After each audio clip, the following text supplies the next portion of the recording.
kwa 0. Alan Okello anafanikiwa kufunga magoli mawili, amehusika kwenye magoli 16 kwenye mechi 17 18 alizocheza kwenye NBC Premier League.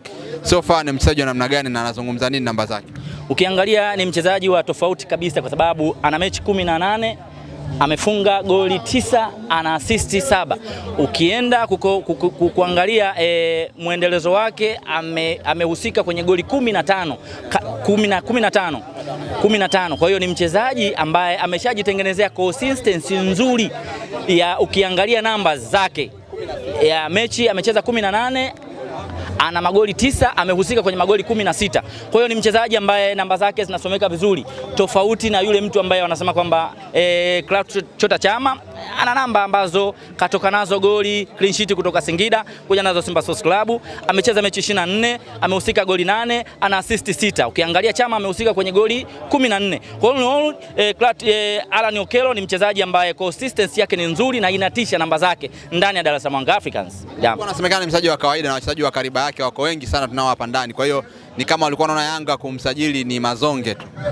Of course lazima watu wauheshimu mpira. Mpira una taratibu zake, mpira una procedure zake, na amekuja kwenye klabu mpya, usajili mpya, ni lazima kuna vitu total, ni lazima kocha ajaribu kumuingiza kwenye mfumo taratibu.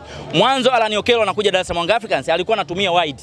Sasa hivi yuko katikati. Kwani anajua sana kutengeneza nafasi. Kwa hiyo mimi naamini ni sehemu sahihi Alan Okello kucheza, anacheza kama namba 9 kivuli, namba 8. Kwa hiyo ina maana ni mtu ambaye anajua jinsi gani ya kuweza kulainisha na kuweza kupiga pasi za mwisho na pia anaweza kufunga. Kwa hiyo kwangu mimi kuna watu wanajaribu kubeza mchezaji anapokuja mpya, lakini ndipo inapokuwa anaweza mchezaji kaanza kwa tempa ya chini, kila mechi inapokwenda basi ana react na kuweza kufanya vizuri zaidi. Mfano mzuri ni Alan Okello, amekwenda kuwafunga watu midomo kwa namba zake ambazo mpaka sasa hivi anazo Dar es Salaam Africans. All in all kwangu mimi the best katika wachezaji wa Dar es Salaam Africans. Naam. Yanga kurejea kileleni inazungumza nini hii? Watu walikuwa wanasema mechi ya leo ni kama Beka na Bakari, watu wanaofahamiana, hakuna mechi tena, maigizo tu.